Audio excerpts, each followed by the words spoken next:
and Larry Show.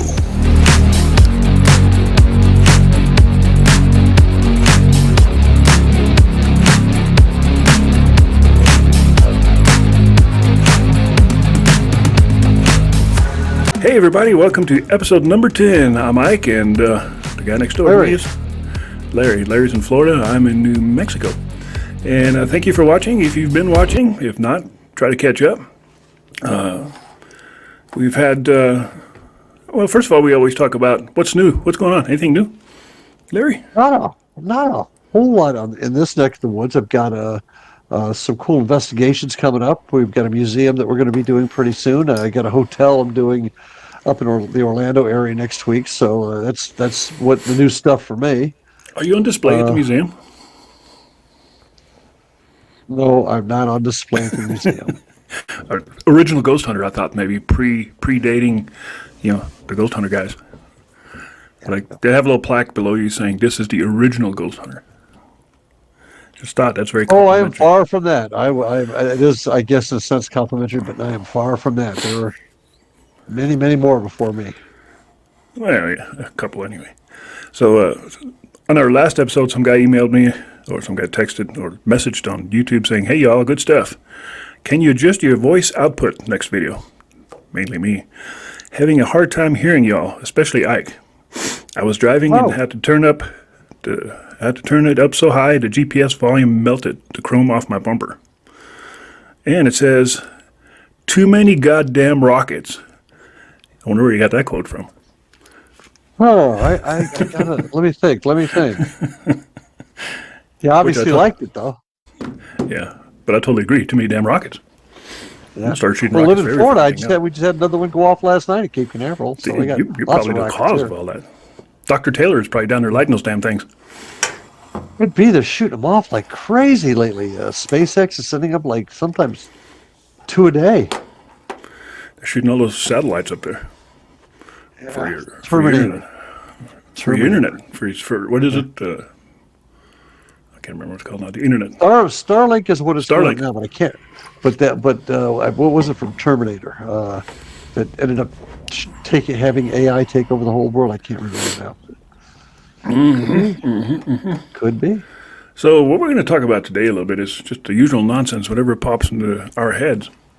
But what Which is a popped lot into of my head, which you don't want to hear what pops into my head sometimes because wouldn't be a good thing. FCC might get upset. They have no control over me. I refuse. Okay, we're going to talk a little bit about missing people in general. Because we have missing people in national parks. You hear a lot about that with Missing 411, which Dave Paulides, give him kudos for that, started.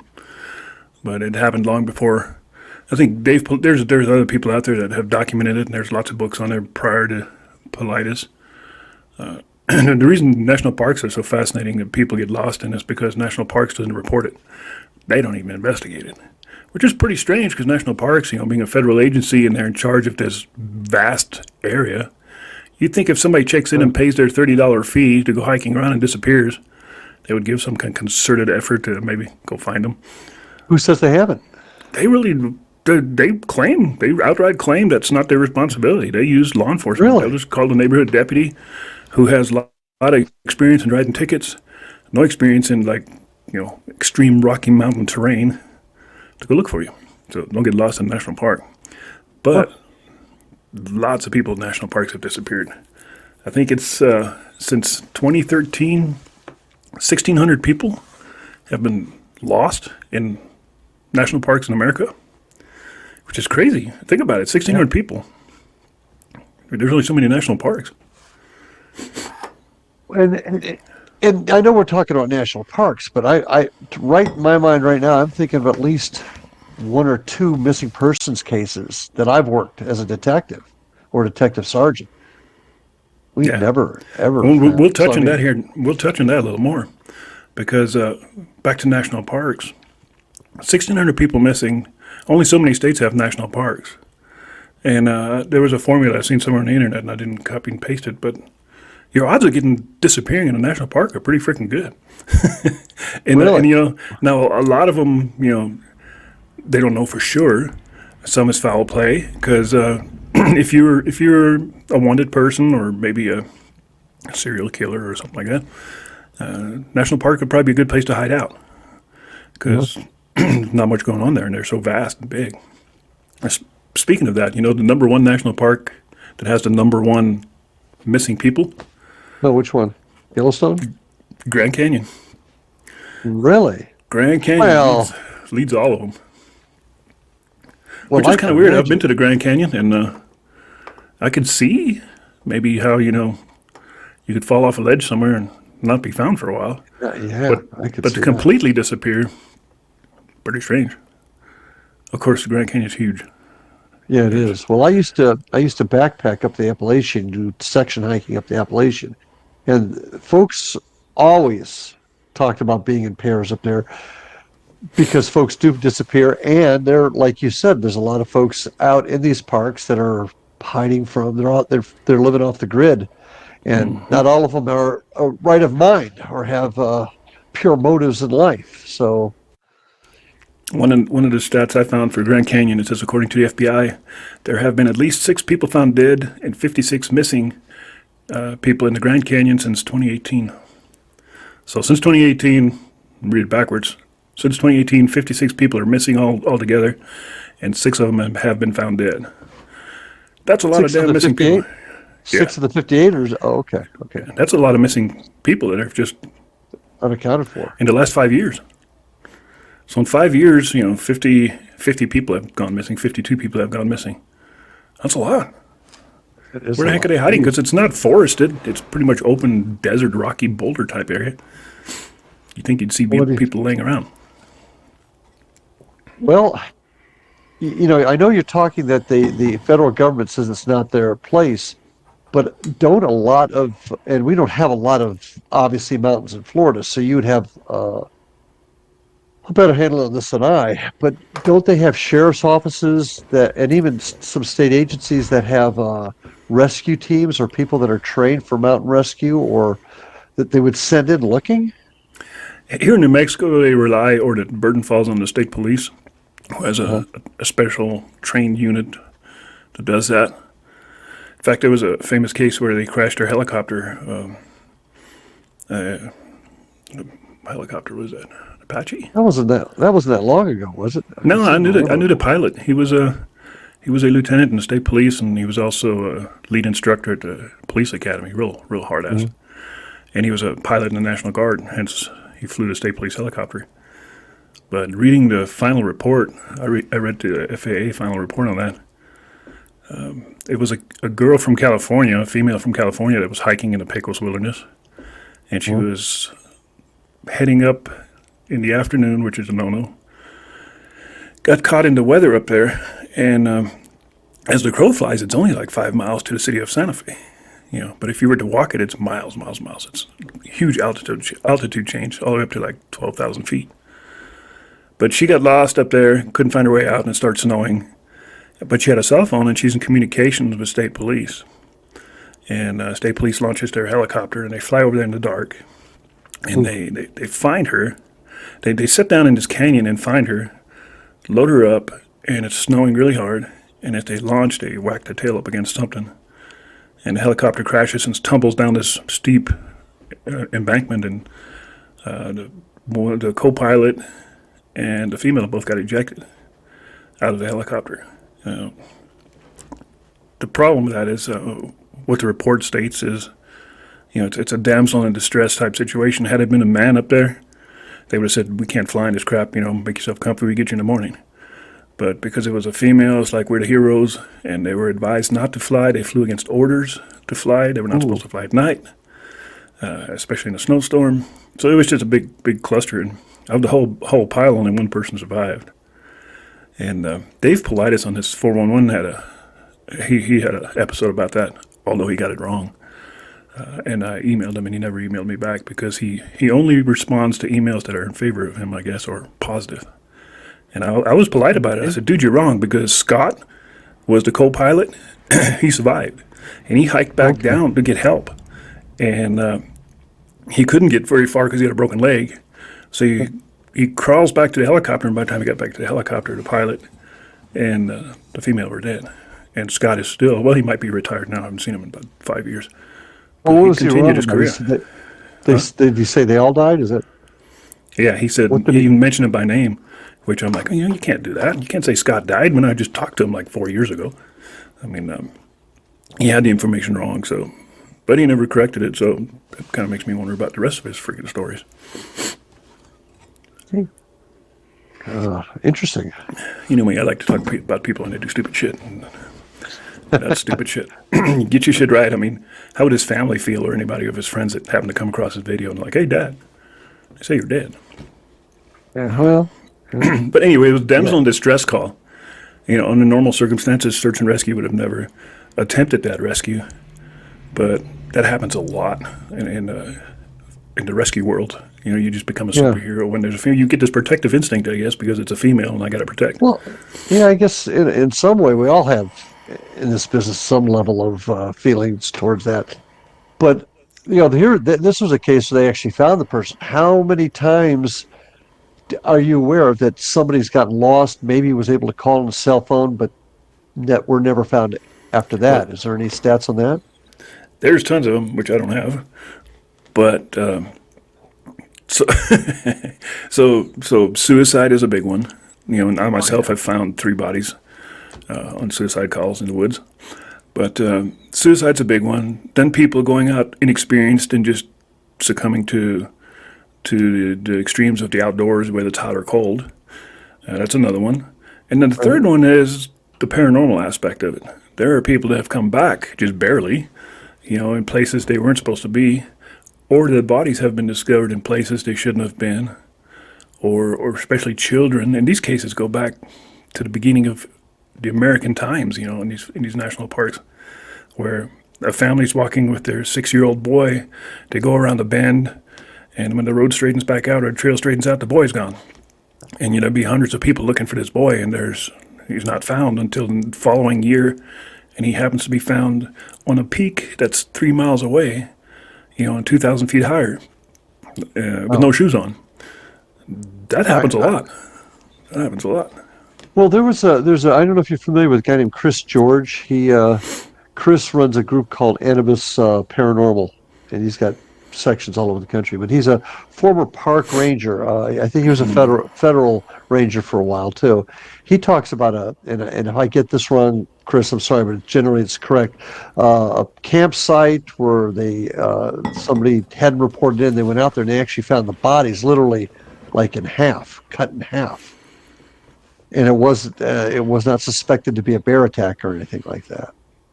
I don't know if you yeah, That's common, and they used to always blame predation, yeah, but right. predation leaves obvious clues, and shoes disappear always. If for some reason, every time they find a missing person a year later, they're not wearing any shoes, which Mm. is strange. Or their belongings are never found. And modern materials like nylons and Gore-Tex and all that stuff will last 100 years laying out there in the woods. It's not going to rot Sure. away. None of that stuff's ever found. Nobody knows where the backpacks went, where hiking sticks and trekking poles, all that stuff just disappears. Well, I've got one for you then, and this is a fairly well-known case out of Russia, up in I think in the Siberia area, and that's a group of college students that went hiking into an area, and they found them.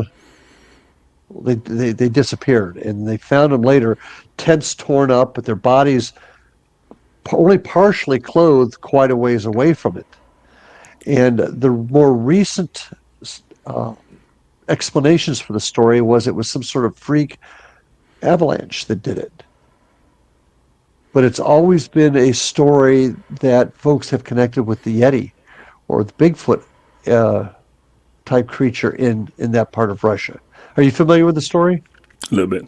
That pass Yeah. was also I can't remember what it was called, but it had a really bad name. Like the locals tried to stay away from there. There's been folklore about Yetis hanging out up there. Kinds of weird. And some of the people they found dead, barefooted, like they just ran out of their tents, Yeah. in a big hurry. But they were all going in different directions. Yeah, that was definitely something weird happened there. So remember that, the I whole mean, story. It's been a while.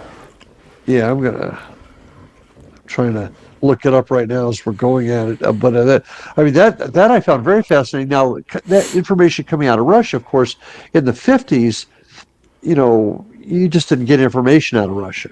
But this story managed to find its way out. And of course, they came up with a logical, non paranormal explanation for it. But yeah, I think they kind of ruled out the avalanche part of it. I mean, I think it's still kind of a mystery what happened there because they were so scattered. Some of them had injuries that weren't consistent with an avalanche. It was more like being struck by something really heavy, like blunt objects. yeah. Well, I'm just seeing if I can pull up a little extra here. Hikers in Roshana. There we go. I think this is it. No, that's in 21. No, that's another one. Jeez. Isn't it Tokolov or something Oh, past no, Tokol yeah, something? this is the Datilov Pass incident. There we go. Yeah. Remains the world's most. There we go. There it is right there. I'm looking at remains the most terrifying hiking mystery. In 2021, researchers shed light in the tragedy, suggesting a delayed avalanche was the culprit. But who knows? It was 1959. It happened, and these were young people that apparently were somewhat experienced in it, engineering students. So that they're not kids that were they were intelligent people. They were educated people. And let's see, they were found lying down in the snow, clenched fists, open jacket, hinting at a chilling struggle. Uh, and they're just now saying there was a weird avalanche that did it. I don't know. I don't know.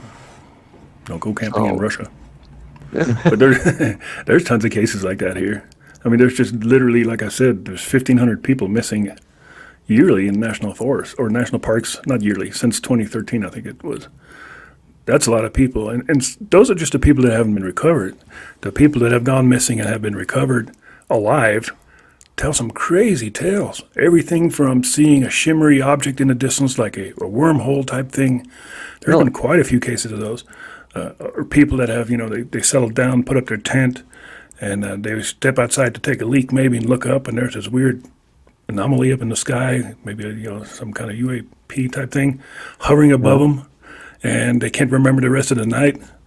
There's just weird sounds, like remember when the hums were all the thing, like the towers hum, and then there was one in England, and they were all over the place.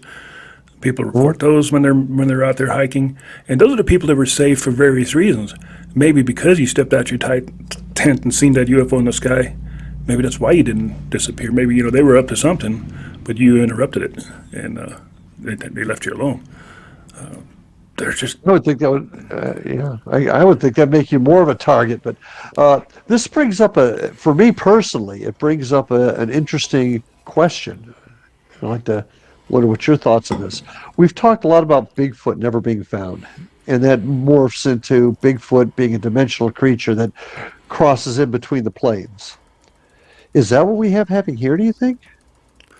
it's an easy out for believers and non-believers just saying that there's a parallel dimension. I mean, prove me wrong. I kind of like it. I think of it that way because in the whole cryptid world, it seems it always messes up electronics, cameras, anything like that. So there's more to it than just a furry beast, unless that furry beast has some kind of capabilities that we're not aware of. Maybe it has some way of Right.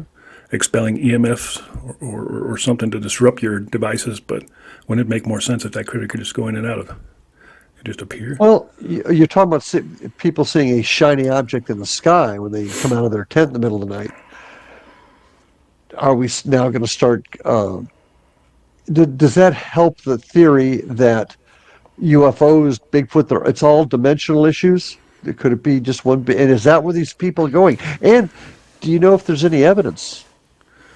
I don't think there's any evidence. Like I said, it's an easy one to make a point with. I mean, to say it's all I agree. interdimensional. I don't think it's all interdimensional. I think there's lots of things we don't really understand, and I think one doesn't necessarily justify the other. But Well, I think this goes back to there's what we've always said. Nobody knows. Nobody yeah, knows for there's so sure. many Sasquatch sightings every year. The qualified people. And and I hate saying qualified people because when you say qualified people, you immediately say, doctor or a cop or airline pilot. In my world, anybody who's sane is a qualified person. You don't have to be a cop to make me believe your story. I mean, Most if you've cops are seen it, insane, so yeah, well, if you've that's seen it, anyway. you've seen it. That's the way Yeah, I get it. agreed. And there's so many reports of those things. And then the comment that we said this before, well, if they're real, how come we don't find a body or a skeleton? Well, I spent 6 years logging in the woods, and I've never seen a bear skeleton ever, and I think I've seen 2 bears. Nobody sees bear skeletons. What happens to them? Well, squirrels, rodents, porcupines eat the bones. And what if Sasquatch buries there? Well, what if they drag them off and take them somewhere? They might be more intelligent, Yeah, yeah. back. So anyway, yeah, I'm not really sure, what to say. Do I believe in Bigfoots? I don't want to get off on a cryptid conversation on this episode because that's kind of not. They kind of go hand in hand. Do I believe in How them? can you not? Yes, because I've said it before. I found a really odd footprint that was 17 inches long. That was barefoot with 5 toes, really flat, no arch, just the classic Bigfoot track. I've seen one of those, and me and my daughter both. In a place where, not on a hiking trail, we were going bushwhacking cross country up this really steep shale hill that had the occasional cedar bush on it, and it was probably around this time of year, and there were still. The snow had melted, but there were still damp spots in the shades behind these trees, and that's where that footprint was. So whatever was walking went through the shady spot behind that tree and left a nice impression there. And couldn't follow it because the rest of it, there was no other trees, so I didn't see any more tracks because it's all shale rock. But there was that one footprint, and it took us probably a half hour just to hike to that location. You couldn't drive to it. You couldn't ride a bicycle or motorcycle to it. You literally had to hike off trail to get to this area. When you see something like that, what do you think? Well, what are you going to, how are you going to rationalize it? You're going to say, oh, well, it's just matrixing. It's 2 squirrels getting busy on the ground there and just happen to make a footprint? No, Did you find just one footprint, or did you find several of them, like, as if it was walking? just one, because that was that one small shady spot where it just happened to step into. And then the Gotcha, next step would have been back on hard, dry ground. Gotcha. And all I had was my cell phone with me, and we tried taking different pictures with my cell phone, and it's really hard to get pictures. I understand now, and I know as a cop how to take pictures of footprints, especially at night. You take your flashlight, lay it flat on the ground, shine the light across it, that kind of stuff. All that doesn't work on shale rock in the middle of the day up in the woods. That would have worked. I could have done a cast. I could have, if I'd had some plaster of Paris with me, which I usually don't carry with me, but I could have probably cast that because it was deep enough. It was a deep enough impression. So, do I believe in that? Yeah, there's something going on. We heard on that same hike before we started that hike, and we actually nicknamed this canyon Sasquatch Canyon because of that. Is we get out of the car, we get our backpacks on and everything ready to go, and you hear the classic, just like you hear on TV, baseball bat strike. Like when a baseball bat hits a ball, that sound. Yeah. Somewhere echoing up from the canyon. And I remember me and Christine both looked at each other and were like, did you hear that? And I'm like, yeah, we weren't looking for Bigfoot. We were just out hiking. And I'm like, yeah, that sounded just like what they do on television all the time, and they do tree knocks. Keep in mind, this area is it was in the gold mine area, in the back side of it. Okay. There was nobody else there. There's only one way in and out of that area, and there was nobody in there. And we looked, we hiked up to the top of the mountain, had binoculars, we looked around, there was no other people there. Something made a knock. So, do I believe Bigfoot's real? Well, I believe there's something with big-ass bare feet running around the woods. So how do you think that these two topics are connected? Do you think Bigfoot, missing folks, maybe not Bigfoot's causing it, but do you think there's some sort of connection between the two? I definitely do. Not in all cases. Maybe a really small percentage. Do I think there's good Bigfoot and bad Bigfoot? And do I think a Bigfoot, if you compromised him or came across a situation maybe where he was nesting or where his family is or his young are, that he wouldn't hesitate to whip your ass and maybe kill you and maybe even eat you? Maybe they're cannibals. And maybe that explains a lot of these people that have disappeared and you can't find their backpacks or their clothes or their shoes because they're smart enough to get rid of all the evidence. Okay. Well, you're definitely a mountain outdoors guy. I've been out there with you. I've seen your skills out there. What would keep, if somebody just turned up missing, just got lost, maybe went off the side of a cliff, whatever, what would keep trained rescue professionals from finding some evidence that they were there? Exactly. And simple things like circling vultures. That's the first thing we That we always got look in for when Florida. we look Yeah. for people. Yeah, I mean, when you see a crows, even if it's just a big pile of ravens out there circling around, there's usually a good idea. There's usually something they're circling over. That's a good indicator. You know, Mhm. and obvious signs of their clothing and bright colors. 'Cause most people, outdoors people, have bright hiking packs, stuff that sticks out, nylon equipment. They never find any of that stuff. I mean, and where do their shoes go, for God's sake? Why are you taking your shoes off, or just one shoe in a lot of cases? That would make it really difficult. You're Mhm. taking one shoe off and you're going to hike in snowy terrain or rocky terrain or cactus terrain. What was the point of that? And that shoe is never found. One shoe's missing, and it's like, yeah, it's gone. It's kind of amazing you're mentioning this. I just watched a series. I think it was on one of the streaming channels, and it was a series, a True Detective series with Jodie Foster in it. And I'm thinking it was I think it was Apple or Prime. I can't remember which. But check it out. Oh gosh, what was the name of it now? But anyway, she was a cop in Alaska, and they found a bunch of missing scientists, their shoes off, their clothes off, frozen solid in the tundra. I don't. I'm getting kind of a correlation there. They came up with a somewhat rational reason for it, but it was still paranormal, very paranormal in its. It was strange for a true detective show. A very paranormal type of strings coming out of it. But as you're mentioning that, I keep thinking of that show because they found the shoes. They found the shoes stacked up, but nowhere near the bodies. Yeah. So, is there a common theme there? Did they get that theme from some of what you're discussing? And is there a reason for that? There's also other stats out there. I think a lot of them come from Politis, probably because he's done a lot of homework on this. But there's an overwhelming amount of doctors that disappear that are never found. Uh-huh. An overwhelming Really? amount of German heritage. A lot of German people. Now, that could be because All right, stay out of the most, woods. yeah, Debbie always tells me that. She goes, you better watch out. An overwhelming number, like 70% of the people that have disappeared and never been found in the woods have some kind of German lineage in them. Really? People with firearms that carry firearms or GPS locating devices tend to not to disappear. Even though they have to use them or they never encounter anything, it's just the idea of having it on you seems to be a deterrent. I'm like, and another thing is, back to the Sasquatch is what some people say, is like only lunatics and weirdos see Sasquatches out there. You never see hunters report Sasquatches. Whoever Well, I says don't that think that's true. whoever says that's an idiot. Yeah. Almost every Sasquatch sighting is by a hunter. There's so many hunting stories out there in every Yeah. state almost. Of Yeah. like, I used to I be an get avid that. hunter, and I come across this thing, and like I'm staying out of the woods from now on. Mhm. Yeah. So There's I just don't think tons of that's a. hunters that see Sasquatch. So that's Yeah. that if you think it's only, I would- well, it gets kind of painted into like you only tree huggers see Sasquatch. I'm like, you're an idiot. No, there's more. Yeah. Everybody sees them eventually. So I do have some weird stat numbers of where do you think the number one state is for missing lost people that are never found? Okay. Okay. Let me think. Let me think. Let me think. It's got to be. It's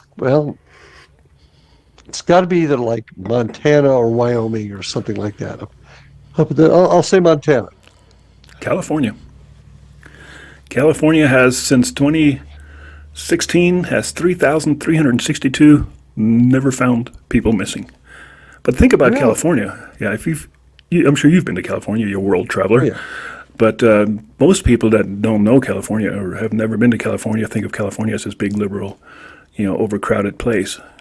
Boy, are you wrong.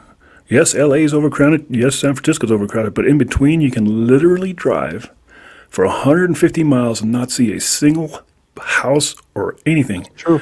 Go down to Death Valley, go around Bakersfield, go to Southern California. Oh my God, there's just vast open areas out there. Insane. More than New Mexico. It always blows me away when I go to California. I'm like, holy shit. There's And nothing lots out of here. desert. Lots of Yeah. desert. On the bottom half and on the top Yep. half, just Heavy forest. Oh my God! Yeah. You go north of San Francisco, you can drive. When we were coming back from Oregon a few years ago, we were up in going around Mount Shasta in that neighborhood up there, and we literally drove. There was a sign, next gas, 125 miles, and it was 125 miles on a 2-lane road with nothing but giant trees lining the road. Big redwoods, These yeah. huge trees, not a house to be seen anywhere. And I'm like, now I understand how people get lost in these freaking woods out here. I'm like, Yeah. it's insane. But yeah, California, number one. And then the second one really surprised me because once again, I'm on board with you with Montana and Wyoming because I picture Rocky Mountains up there. Texas. Sure. Texas has 2,585 people missing since 2016 that have In the never national been found. parks. And no, in general, Oh, in That's general. Texas Okay, in okay. general. Now that have never been found. No, this is national parks. In general, is a different stat. These are in parks that have disappeared in parks. In general, is a much bigger number. And then the third one's your place, Florida. 1,744 people. That's quite a bit. But I get it. Florida, once again, people think of Florida as, Miami and just all these big cities. Just And in between, there's beaches. some pretty empty places in between. Interesting stat in Florida. People don't realize it, but we're probably the original cattle state because we had the Spaniards coming here in the 1500s. They brought cattle with them, and they let them run wild for decades after they left in the middle part of the state, where there was nothing but swamp. And when you get into the middle part of Florida now, it's nothing but what we call oak hammocks, which are small copses of trees and oak trees and palmettos and stuff into a small area, into a large, wide open area, swamps everywhere. And let me tell you, gators.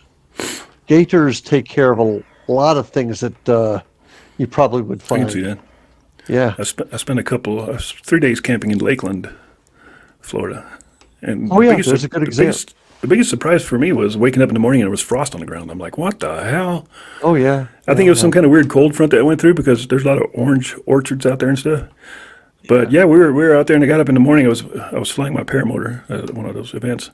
Get up in the morning, there was literally frost on the ground and on the windshield, and I'm like, what the heck is going on Well, here? understand, so when you get into the middle part of the state, you don't have a sea breeze or anything like that, and it can get desperately hot there in the summer. But in the wintertime, it can get cold. Now, we didn't have any frost, I don't think, at all this year in Florida. But there's sometimes it can get kind of chilly down here. Yeah. The next state is obvious again, Alaska. Alaska has a ungodly amount of people that just go off the radar and are never seen again. And and not just I'm going to disappear in the woods and live like a hermit. It's telling your wife and kids, I'm going to go take a drive out here and never came back home. That kind of thing. There was just a story about a woman, her son, and her sister, her adult sister, decided they were going to live off the grid. And I want to say it was Alaska. I could be wrong. But they went up and then nobody heard from them. And they finally found their camp that they were trying to carve out of the woods. And they had died from exposure and malnutrition. Yeah, I don't think that was Alaska. I remember seeing that. Wasn't that? Gosh, I can't remember. Yeah, I can't remember either. Yeah, they were kind of like anti-government, trying to get away from everything, living in a tent and not Didn't very work well out. prepared. Everything they knew from just on the internet. They had no outdoor survival skills at all. Yeah. And there was times they couldn't even manage to build a fire. And exposure killed them. Yeah, but it may not have been Alaska, but that does come down. But Alaska supposedly has a tremendous amount of paranormal activity too, in conjunction with these missing folks. Every state I've mentioned, with the exception, I don't know much about Texas. Well, paranormal over there. Well, they do have the chupacabras and all that crap running around down there. But Alaska definitely. New York is the next one after Alaska. Really? And then once again, people think of New York as New York City. It's New York City, yeah. Yeah, I mean, I've been up to New York, and there's some open freaking country up in there. There's a lot Oh, of I've got pine friends. forests. Yeah, I go up. I've got friends up near Syracuse and Saratoga Springs. Wow. I mean, it is rural Yeah. and very, very densely wooded up there. In New Jersey, they have the Jersey Devil. That's up in the Pine Barrens and all that Barrens. stuff. Yeah. So there's, some pretty crazy country. Next one is Arizona, and I can see that too, because once again, Arizona, wide open, lots of desert, but wide open. Yeah. Mhm. Washington State has 1,055 people that have never been found. And then it comes back to your side of the world. Tennessee, Oklahoma, Michigan, North Carolina, Louisiana are all in the 600s. Oregon, surprisingly, it's only got 600. Oregon should have a lot more because Oregon's another one of those states that just very, very mountainous. Mhm. Let's see, what we got Oregon. Pennsylvania, Missouri, Illinois, Ohio, Georgia, they're all in the 500s. I find that interesting. Colorado's surprising. It's only got 378. Okay. Although that's a hell of a number. Yeah, it is. But let's look at this for a second. We're talking, we're talking about people lost in the woods in areas where they would fall into the oblivion, down a gorge or whatever, and they can't be found, and therefore that's why they've never been recovered. But then why do you have so much in one state, but another state that's very similar in its topography has so much less? Mm-hmm. The weathers would be, I mean, like I said, I used to section height the Appalachian up there, North Carolina, Tennessee, Georgia, that area. Let me tell you something. There were some times I'd look over the side and, oh, boy, the trail would be about that wide, all right? And you'd look over the side and it's a drop. Why not more there? Where does Georgia rank, if I can ask? It says 405, so it's somewhere in the middle. Yeah, I mean, I'm That's a gonna tell you lot. It's something more in there. Colorado. Yeah. In Colorado, you think of the mountains there. Now, The Rockies, I guess, right? maybe one reason is because the population density is greater in those areas, so there's more people going out to those areas. Versus Colorado, that ain't for lightweights. I've tried hiking to the top of Mount Princeton, and I didn't Yeah, make it. I had a hypoxia. really? Yeah, it was those mountains are no joke. Huh. It's pretty crazy. You're way above the timber line. The timber line's around 12,000 feet, and you get to a point where nothing grows anymore. It's just boulders and rocks, and you still got 2,000 feet to go in Okay. elevation. I'm like, ooh, Here's something to think about. Get your opinion on. Ley lines crossing through any of these areas. Ley lines possibly causing portals. You talked about Arizona. I think of Sedona, and there's hmm a lot of strange things that happen there. Could that be part of it, do you think? I don't know enough about ley lines to say yes or no because I've tried looking for maps of ley lines, and it Uh-huh. seems like there's different opinions and different, everybody has a different area of ley lines. And Yeah. now there are certain lines that do correlate or line up. Like I've heard that like the pyramids in Giza line up with Stonehenge, and line up with there's a perfect straight line in between all of that Yeah. stuff. That's pretty creepy and kind of weird.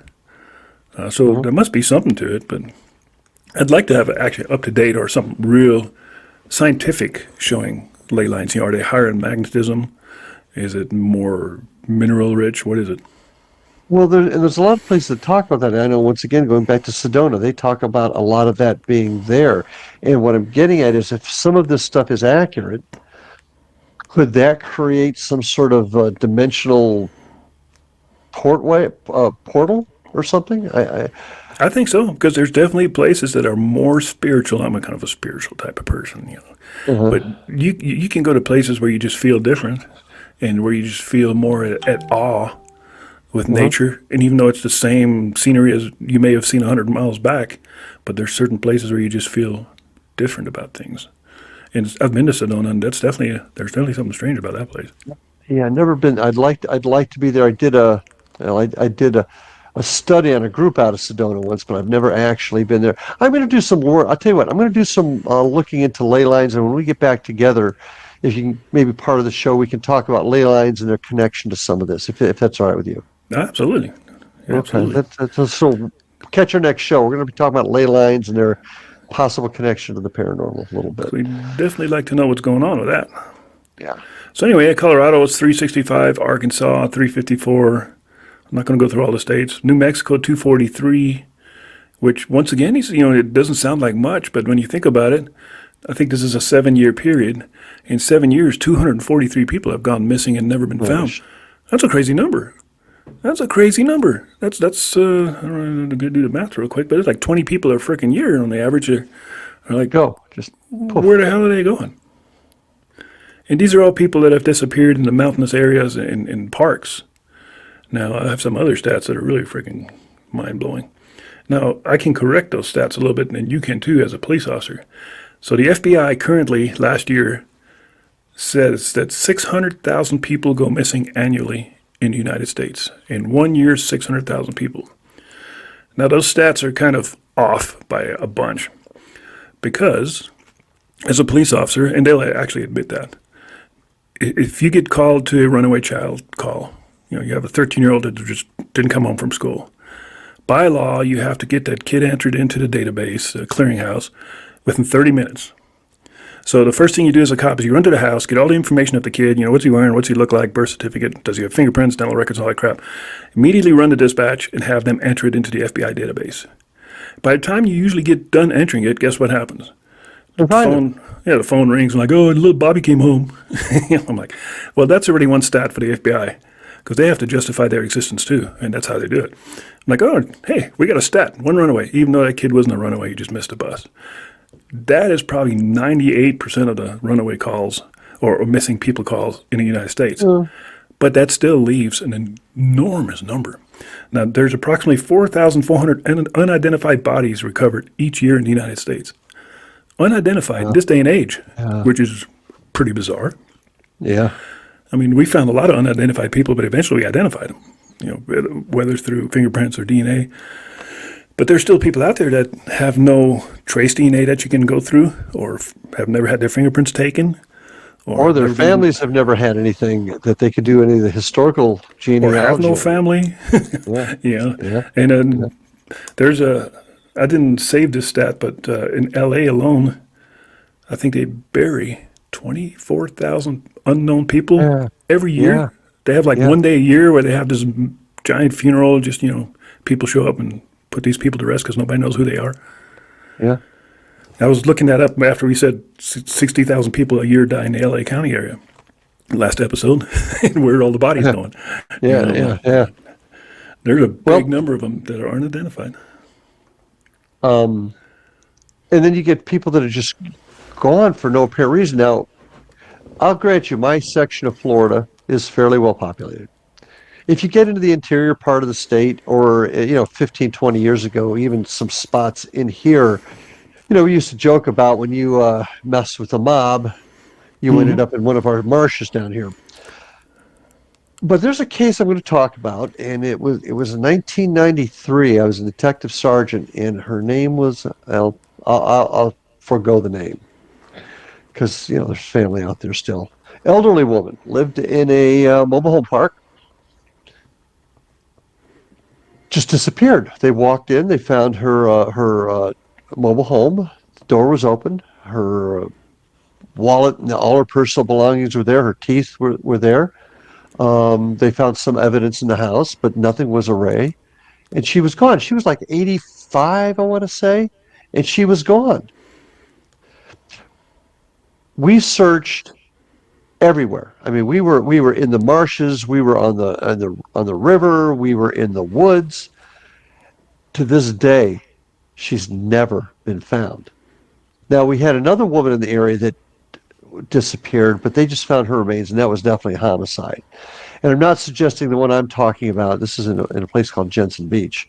I'm not suggesting she wasn't the victim of a homicide, but nowhere is the body. Nowhere. Is it conceivable she got picked up, transported somewhere else?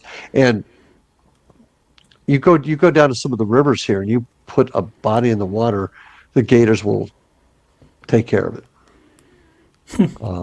But this woman's never ever been found.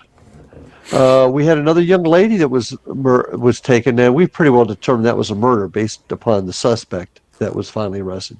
But this elderly lady I'm talking about, gone. And the joke was back then, something beamed her up. That's how strange it was. It's not like she could get out and ride a bike anywhere. It wasn't like she was next to she was fairly near a roadway, but she'd had to walk, just gone. Poof. See, those are the weird ones. Because eventually all bodies are found. Within a couple of years, it seems like they always Yeah. come across them. Some hiker stumbles across them, but then there's cases and cases and cases where nothing. A good example is we had, this has probably been about 5, 6 years ago at least, but dispatch got notification of a man that may be mentally ill, and he's heading out to one of our state parks in my county to commit suicide. And they give us a vehicle description and everything else. And we go up to our mountain areas, and there's a place called Manzano State Park, and they find a vehicle there. So this huge manhunt ensues. We got the volunteers out there, we got search and rescue out there, everybody's out there just looking for this freaking guy. Nothing. He cannot be found, which is insane. Couldn't search for him for 2 days, nothing. Got the car towed away, told the family, like, we don't know where the hell he's at, but we can't find him. And this was like in October, and then in February or March of the following year, there's a Forest Service survey crew out there doing whatever the heck they're doing. And one of them looks over and says, there's a guy standing over there staring at us. And they're like, that's kind of odd because there's still snow on the ground. So they walk over. Well, guess who it is? It's the guy who hanged himself. And the rope had stretched out to where his feet were touching the ground. Gotcha, So he looked like he okay. was standing there, and no predation, which was also strange. You'd think a bear or something would have used him as a piñata. But no, he was in plain sight because the trees in About that area. low? Let's Yeah, see. the trees out there aren't all that big in that area, in that part of the state park. So you would have seen him. How search and rescue missed him. He was like maybe a mile away from where you parked the car. And in the search grid Oh. area, and I'm like, yeah, they missed him. And that is something to consider. I mean, folks get out there. I mean, these are brave folks that get out there and look for people to rescue them. But mistakes I can't even call it a mistake. Sometimes you just don't see it, regardless of how hard you're looking. So I think I guess you got to take that into consideration. It could be, how many times have you worked a case where you're looking for somebody, looking for evidence, and it literally, you find it a year later sitting right out in the open, and you wonder, how the heck could I have missed that? Mm-hmm. It happens. Yeah. So So out here in New Mexico, again, we have tons of people that aren't familiar with New Mexico. Just think of us as a bunch of desert dwellers sitting near cactuses with sombreros on, drinking tequila, which isn't all completely wrong if you're in the southern part. But a big part of the state, yes, I wear a sombrero occasionally. But a huge part of the state is all mountains and just wilderness area. yeah, And just north of us, the Pecos Wilderness, they call it the Pecos Triangle because there's been so many undocumented cases. And if you just Google, just Google most haunted campgrounds in the USA, there's actually the Holy Ghost campground that'll pop up in Pecos, New Mexico, which ranks like right in the top 10. really. By the way, I've camped there several times, and yes, it is spooky, and yes, there's weird crap you hear at night. It's one of those ley line areas maybe because it feels definitely charged. Yeah, we'll be talking more about those ley lines. You got me interested now. As soon as the sun goes down, the creep factor kicks in. There should be no reason for it. It's no different than the rest of our mountains. And keep in mind, our mountains are, the big pine trees, big spruce trees, big fir trees. It's comparable to being in Canada someplace. It is rugged, big tree terrain. And when the sun goes down, that kind of area can get spooky. But that one gets more spooky than others. There's a legend. I don't even know if it's a legend. It may be true, but a priest got killed out there by natives in that canyon.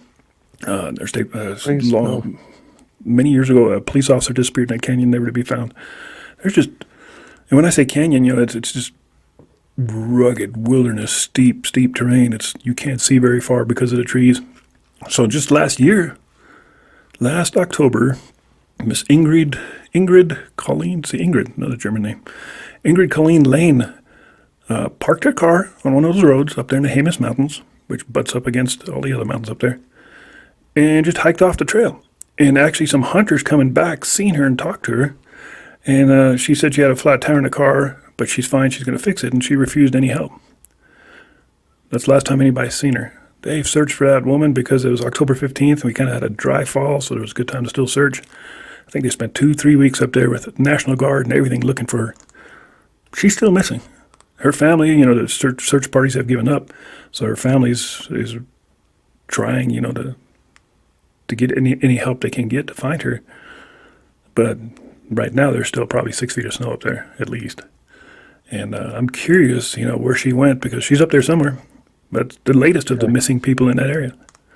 Okay, here's another thought, and I may be totally crazy, which I'm sure you'll agree with.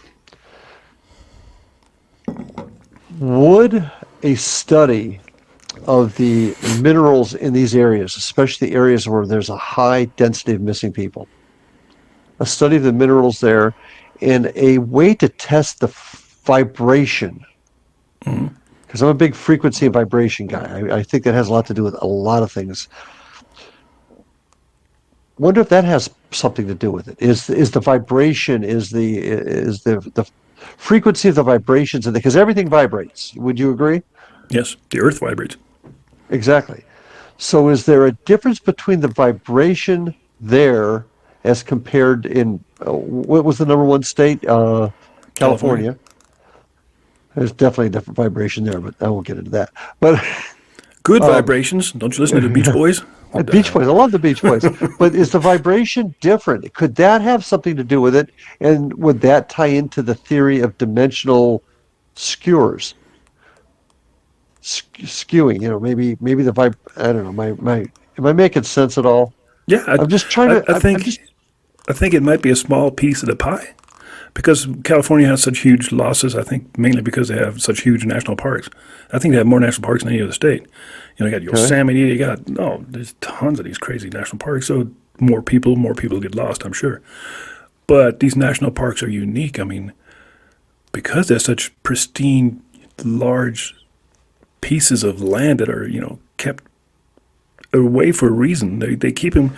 Maybe there's a bigger picture. Maybe they're keeping them national parks to protect whatever's in there, whether it's a Sasquatch or Ooh, let's get conspiracy here. something like your version of the siren you have out at the ocean, that calls the sailors in to Yeah. shipwrecks. Maybe there's a version of a mountain siren. Something. And I've thought about that many times. That's not something just popped in my head. Where I'm hiking out in the woods and you almost get drawn to a certain area, and you just like, why am I, what am I going that direction for? There's a guy named James Sabuski. He's up in Washington along there's a big river, a well-known river there. The Columbia? Yeah, I believe it's Columbia, and he is part of a group. They actually have a really great guy, mountain rescue guy, firefighter, and they run an outfitting type of shop up there. But he talks about the strange things up in that neck of the wood, and at the end of near the river somewhere was some sort of federal research facility that had a connection to Los Alamos in your neck of the woods, and it was shut down. But nuclear work was done up there, and that could be and there's said to be the creation of some strange cryptids up there. Why am I bringing this up? Why don't more people know about it? Well, it was some sort of federal nuclear facility. They've got to protect it. And that's why nobody can find out the answers. But the interesting stories up there, James Sabuski, Subeski, I believe, really, really an interesting individual. But what I'm getting at is anywhere place where you've got the feds involved.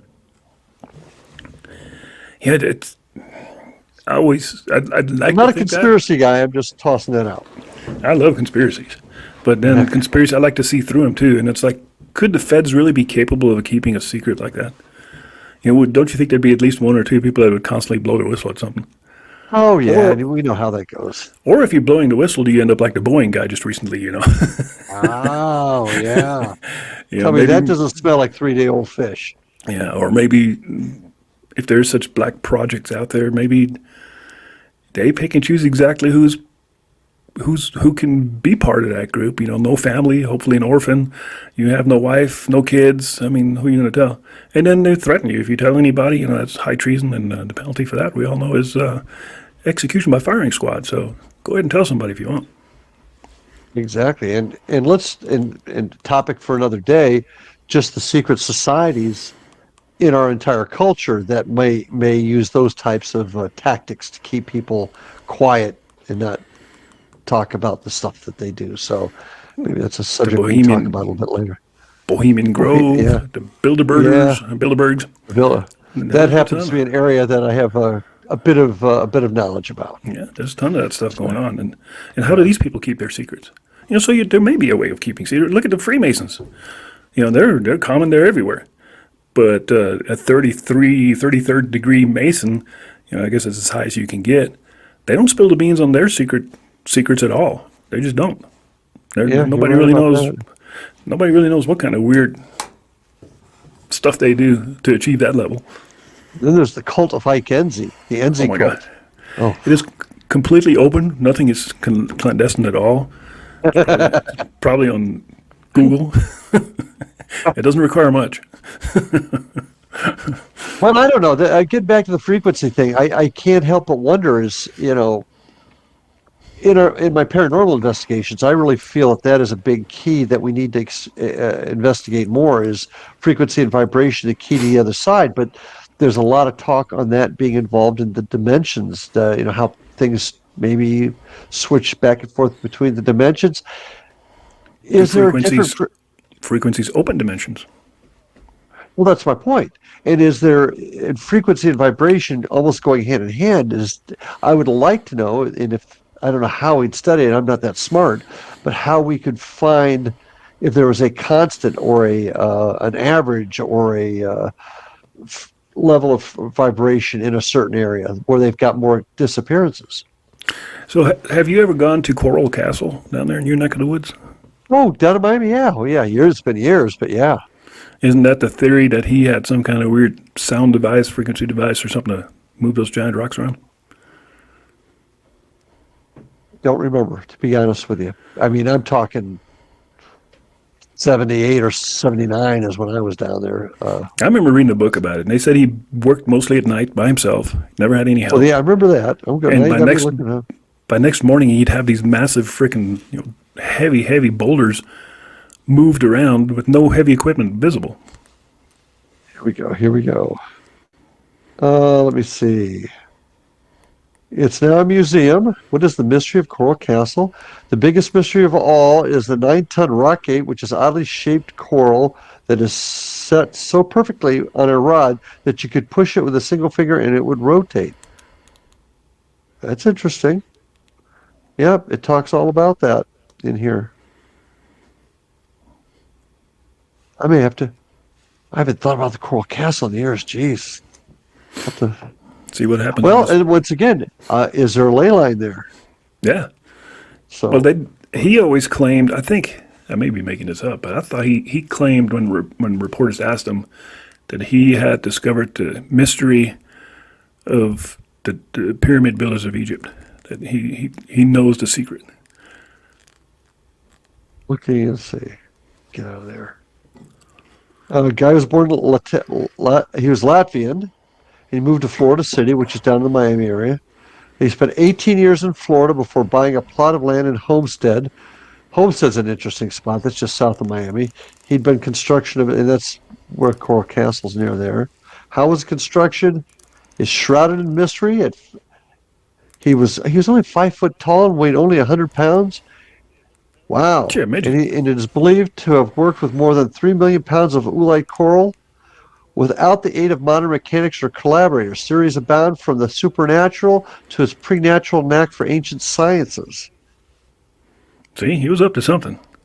Okay, I'm going to come back and report on the Coral Castle soon. Because a 9-ton block, that's a lot of weight. I mean, think about it. My pickup weighs 2.5 tons. A 9 block, that's a lot of weight to move around. Well, they still can't figure out with any definitive answer how they moved those large blocks to build the pyramids. Yeah. Oh, we've seen pictures of thousands and thousands of forced labor pushing them up ramps and stuff, but that's wrong science. Yeah, that wasn't correct. Yeah. Well, but that's not just in Egypt, but in South America, Central America. The Mayan, the Aztec temples, giant boulders. Peru has those seamless boulder seams. There was something going on back around that time period, 5,000 years ago, that we have forgotten. Have we forgotten it, or was it just temporarily given to us? Possibly, yeah. It just, the science side of me says, I'm an alien, I come to this world, and I'm going to show you how to stack rocks. Why don't you show me something of some substance? Show me how to make a radio or build a television or a car or a combustion engine. Why are you showing me to stack rocks? because when they came here, probably deliberately, they realized we didn't have that level of You're just a mental monkey. sophistication yet, Yeah. and they wouldn't want to give us stuff that would shoot us too far ahead too quick. I don't know. I've heard that theory before, that they didn't want to give us too much too quick. The conspiracy side of me, that's why I'm a Gemini. Always two sides. The conspiracy side of me says they used us as slave labor to build a device that benefits them, whether it's a communication device, landing lights for a strip, a battery, maybe an energy device. So they needed to build these giant megalithic things, and they needed humans to build them. And so they give you this information Navigational ability. Yeah. Because, the pyramid, the big pyramid in Giza wasn't a burial tomb. There was no bodies found in that thing. They really don't know what the heck that thing is. They've called it the antechambers and the burial chambers and all this stuff, but there were no bodies ever found in that pyramid. Well, look at South America, up in the mountains of Peru and whatnot. They've got huge glyphs that are some of them are arrows, some of them are figures, but all believed to be some sort of navigational system. Now, how in the world would somebody that doesn't even know how to fly a balloon yet, why would they need something that is so visible from the air? And how did they make it so dang perfect without being able to look down? And what would be the point of you going out there and stacking these freaking rocks? They were clearing away the rocks from the surface. Right. But in such a large picture, such a large amount, that you can't see it from the ground anyway. I mean, you're not going to brag to your friends like, "Hey, look, I just made a hummingbird." And your friend's like, "I don't see it." Well, you need to get, you need to go 1,000 feet up to see it, and then your friend will look at you like you're an idiot. You could have just made a smaller hummingbird so all of us could see it. So something's not right there. Well, and from that we could start to get into the crop circles. Now, there's been a lot of talk that crop circles are fabricated and people are doing it, but you can't use that explanation for some of the stuff. Like I said, I was talking about down in South America. Why would you do it? What purpose would it be? And I don't know how we got from frequency and vibration to that, but the question is why. And is it all the frequency vibration? I brought it up because I want to say the Coral Castle dude said that's what he used. Well, that's what he used to move heavy items with. But I'm talking about crop circles. I'm thinking, why am I bringing up crop circles? But crop circles too. Haven't they said that they've actually found weird vibrations around crop circles? See, crop circles is a double-edged sword for me, because some of them are so pristine and so intricate that there's no way in hell you made that thing in like 6 hours, because the nights are fairly short that time of year in England, in Europe, Western Europe. There's no way in hell you made these intricate scientific freaking circles in 6 hours. And if you did, that's pretty freaking good. So is there disinformation going out there, or there's some real? And then there's some people just trying to copy it, and that pollutes the water, as they say. Or is the government involved saying, they're out there building the aliens out there building fancy crop circles again. We need to hire some people to go out there and make them look like idiots. You guys build some crop circles too. There's just too much going on with these crop circles. I don't think it's ever been thoroughly investigated. How can you not have a bunch of cameras just put up on your barn and face it out to your wheat fields and see what happens? Why doesn't nobody ever get caught making them, except for those two old people with their little board and the rope, and they claimed they took full credit for it. And I'm like, dude, you didn't make, you're lucky if you could make a circle, you drunk ass. Those guys didn't do no. And where was that? Where was that? That was here in the States, wasn't it? I think it was in England too. Was it those two England? paddleboard guys? Yeah. Okay. But to me, the first thing I thought of, those guys are scapegoats. First of all, they're like 80 years old. How in the hell are you doing all this in 6 hours with a little stomp board? Nah, get out of here. Well, and that too, how do you make it so geometrically perfect? Mm-hmm. Without having to have a computer and maybe create some sort of template on a computer to make it. Yeah. And why aren't there footprints all over the freaking place? If you going in and out of the field, you're driving your car up to near that area. Well, you got to be hiking to that area you're making it. They parachute in, Ike. Oh, duh. Come on. Didn't somebody say it was breeding hedgehogs? I think somebody said there's breeding hedgehogs cause crop circles, and I'm like, wow. once again, questions we just don't have the answers to. I get the coral castle bit with the frequency and vibration, but once again, is all of it connected to some sort of other life form, being, entity, whatever, wanting to create some sort of a navigational connection here, or so, or like point here. I mean, okay. Now I'm going to really stretch this a little bit.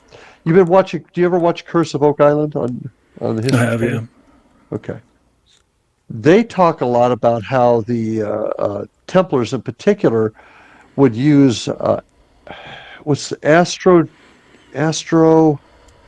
They're basically using the stars to align rocks on the ground to point them to where the treasure is. Now, I don't know how accurate all that is. I'm not going to. But it's the use that same technique, that same mindset. Were people really that much smarter back then? I mean, where did they get this information? We've talked about this before. For 300,000 years, we were dragging our knuckles and just clubbing each other over the head. And then suddenly we were building these massive temples. We were boarding our kids to get them elongated skulls. If you're in South America, you're just doing all kinds of weird crap that makes no sense. My theory's always been we were visited. Someone came and genetically modified us. Someone gave us an injection saying, here you go. You guys need a little help. I don't know. I Yeah. just don't know. But How else did we build all these things and why? Without communicating with each other. Like Egypt and Meso and South Central America, how did they all at the same time decide to build these pointed structures to worship gods and sacrifice people for their gods? All this stuff came about around the same time. I'm like, it's almost like they called each other, like, hey, we're going to build a temple. How about you? Yeah, we're going to make it pointy. I can see learning how to make fire to keep warm and cook food, to how to skin an animal to keep warm. That's logical things as to why. But why build a pointed temple? Why make it in line with the stars? Why? Excuse me. What made them choose that? That I think doesn't make sense. That doesn't. absolutely, the food and fire is common sense. You know, Yeah. you look at animals and you see they're wrapped in fur, like, hey, I need some of that for me. I'm cold. You see a lightning strike Exactly. catch a tree on fire, and you walk up to it and like, hey, this is pretty warm. I need to learn how to make that. Those are all make sense. What doesn't make sense is building a giant pointed building to worship an entity that you have no idea who he is or where it is or what it is, Mhm. and kill people in the name for it. Everything is the entity's fault. If it's too dry, we need to kill some kids. If it's too wet, well, we need to kill some kids. If food's running low, kill some kids. Entity will take care of us. Where did this come from? Well, some of that might be just the primitive mind not being able to comprehend natural events. I mean, such as an eclipse. Okay, Oh, they yeah. used to think that the entity was that when the eclipse came, it was they're punishing us for not killing kids, but actually it was just a natural event. So some of it may be that, but Earthquakes, big, yeah, like hurricanes, tornadoes. I guess that's all would be supernatural events if you don't really know what the heck's going on. uh, But they weren't that dumb because they knew how to grow crops. They knew the weather cycles and stuff like that. So I don't know. There's a lot of stuff in old history that makes absolutely no sense at all. In the European old history, not too long ago, I was reading something on the internet. The history of the crown and the scepter uh, all make no sense at all because the crown, what was that about? They depict all kings wearing a crown, and like, why is he wearing a crown? What's the point of that? uh, Well, it's kind of like they depicted Jesus with a halo. You have the golden aura around your head, and it goes back to pre-Christianity, even with the halo. And they think that's where the crown came from, the scepter. There's a lot of hieroglyphs and petroglyphs of alien-like creatures holding staffs, which are scepters, which the kings are using. Because what point does a scepter use, except for maybe beat your servant over the head when he's acting dumb or something? But what purpose is that? are they want not? If that was the case, if we were visited and these ancient astronauts, for lack of a better term, that came here to help us. Do they not want us to discover them, do you think? Maybe they didn't want her. Maybe they have some kind of strict rule where they can't alter our timeline or our progression or our the way we evolve. Maybe they have some kind of rule, just like we would have if we were time travelers. I'm sure there'd be some kind of rule like you can't interfere with what's going on, because if you did, you could really destroy everything really quick. Oh, like the Prime Directive in Star Trek. Yeah. So I would lean more towards that. I mean, who was it? Was it the Mayans, I think? Or the Peruvians that took their kids, their babies, and boarded them. They'd strap a board to their skulls and elongate their skulls. I think it's Peru. And Egyptians did the same thing, actually. To emulate something, having an elongated skull meant you were privileged, you were more intelligent, you were elitist. There was something special about you. Elongated skull, like a gray, maybe? Yeah, they were emulating something, weren't they? They got the idea from somewhere. I mean, there's nothing more bonding than the mother's love for her child. And why all of a sudden would she decide, like, my kid's not perfect, I got to make him stretch out his head so he's going to be special when he grows up, and I don't have to, he doesn't have to work out in the fields. They're going to look at him as royalty instead, as one of them. I don't know. The original Once opinion. again, we seem to come up with more questions than we do answers in our little discussions, it seems like. That's good, because what we strive on the show is, when you're listening to us, to think for yourself and say, like, hey, I never even thought of that. Or like, these guys are so full of shit. But it got you to thinking. Right? It got you to thinking. Because this isn't stuff we're making up. This is stuff we know. We may not be experts in anything, but we know a little bit about everything. And it ain't no secret that's what happened. Stuff is happening. People have been getting lost and disappearing, particularly in the national parks, for decades now, hundreds of years. And as long as it's not one of your family members, it's just a gleaming, brushing thought in your head. Yep. But if it was one of your kids or your spouse or somebody or a relative that's lost, and the search party gave up after 3 days, said, sorry, it's too vast of an area, we can't get in there, or weather's moving in, you're going to be in a different, you're going to have a different mindset. You're going to like, well, this ain't right. What's going on out here? So you have to wonder, many of the relatives of the folks and the thousands of people that you mentioned, the stats are unbelievable that you brought up.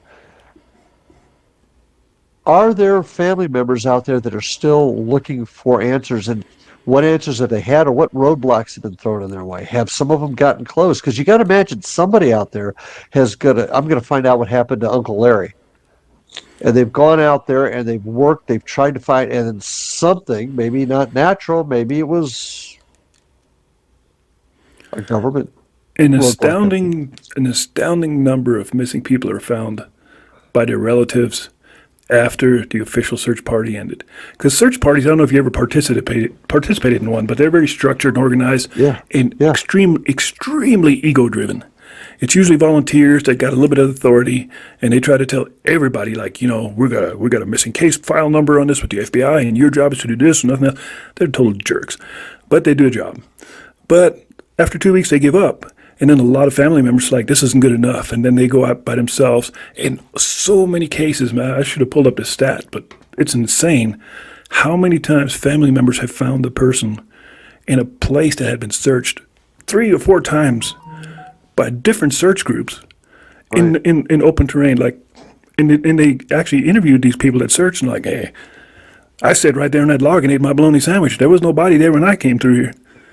2 weeks later, the family finds it. So that's another mystery in itself. Sometimes these bodies disappear, and they seem to come back. Sometimes they have injuries inconsistent with where they're found. Like a crushed skull or dislocated hips and bones, broken bones, but they're laying in flat terrain where, how did all that happen? There's no big boulder laying around. Yeah. That's what the theory is. Like they were dropped back into where they came from. Interesting. There's a bunch of those cases.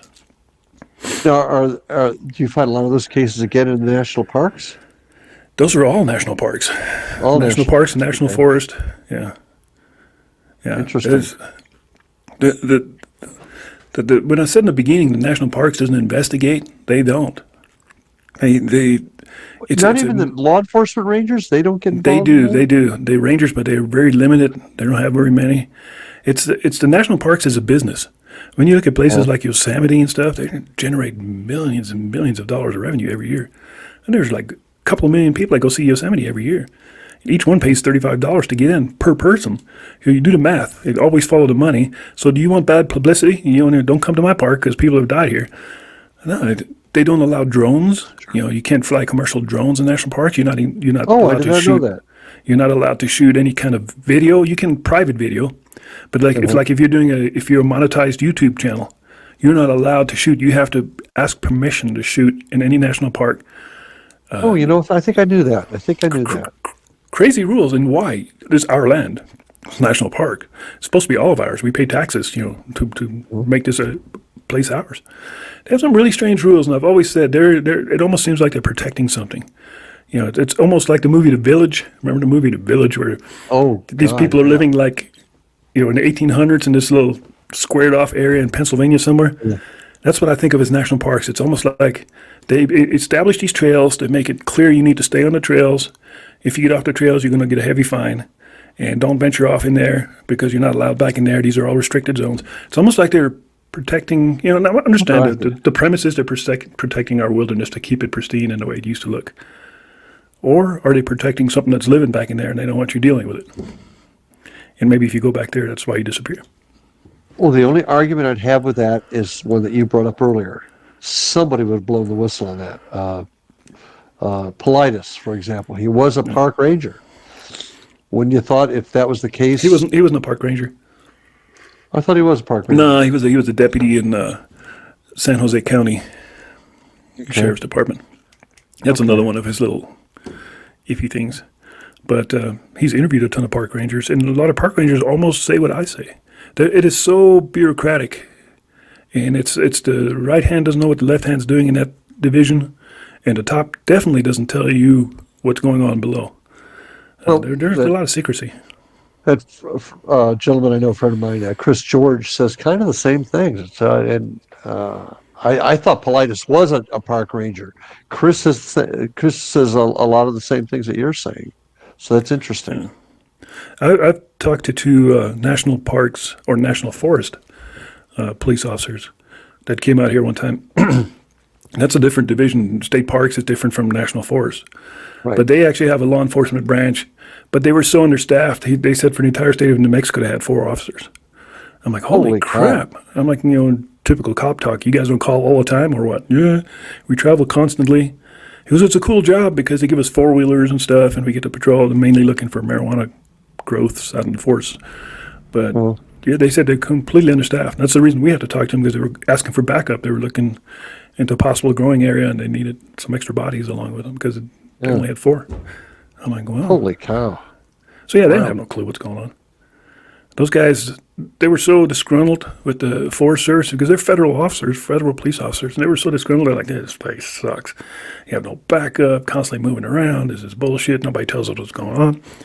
And same with state parks. I've talked to state parks rangers that have quit after 3 years. They're like, screw this. Well, I think the allure of being a state park ranger, I mean, that's something I would have liked to have done when I was younger. But I can imagine that after a while it would get kind of old quickly. Well, they also have their different divisions. They have the ranger that meets you at the gate. You're like, hey, guys, how's it going? Welcome to Yosemite. And then they have the ranger that's in there fixing shit. And then they have the ranger that's law enforcement. And they also completely understaffed on the law enforcement side. And there's a reason for all that. I don't know. Huh. Now, I'm going to branch just quick because we only got a few minutes left, but this brings up an interesting thought. Have you ever heard about, and it's not the Park Service, it's the Department of the Interior. Mm-hmm. You can be hired to sit, it's usually in the wintertime, some of these ghost towns or towns that are off the beaten path, but in the summertime people are allowed to go in there. And, tourists, but in the wintertime, you stay there by yourself and you can be hired by the government to just stay in these old abandoned ghost towns. That'd be awesome. I would do that. I would do that in a heartbeat. We're the ghost. One place. Yeah, there you go. Now, the one place that I think would have paranormal activity if it was investigated, it's that place that you go flying in California, Salton Sea. Salton Sea, yeah. That's another one. We were talking about places that make you feel a little creepy when the sun goes down. Yeah. That's another one. I've watched the stuff. Yeah. And I never knew why, because I've gone there probably 20 times already. And probably the first 10 times, I've never knew why I felt creepy there. I just kind of thought, man, it's kind of a creepy place when the sun sets. Until I did some research. All these bodies in the lake, the mining history, there are a ton of weird shit that happened out there. I hear you. You definitely feel it. At daytime, it's like, oh, this place is pretty cool. Let the sun set and go down to the water and just take a hike and see how you feel. Everything feels different. Feels like a field trip for Ike and Larry. Yeah, just don't do it in summertime because I think the summer temps are like 127. Well, you'd be used to that. It's like, that's Florida. It's a dry heat. Yeah, a dry heat, I can handle that. Yeah. Oh well, interesting conversation. Anyway, I think this is the end of this episode, huh? Hopefully we kept you guys entertained and you may have heard some new stuff, maybe not. Who knows? Or they may boredom silly. Who knows? Can't be that boring. Yeah. I mean, it's got Larry on there. Speaking of Larry, his book comes out on the 25th, available on Amazon. There it is. See, Haunted Indian River County. That's it. You can pre-order your book now. Yep. And you can say, or come to Florida and I set you up. Come to Florida. I'll set you up. If you're one of those people that's traveling a lot or near Florida, look up Larry. I'll give you his address. Privately email me, and I'll give you his address, phone number, social security card number, bank accounts, and anything else you want. Well, okay. He's looking for a pool boy, if you're interested. Oh, God. All right. I guess that's the end of the show, Larry. All right, buddy. Y'all see you soon. Thanks for watching. See you later. Bye-bye. Bye.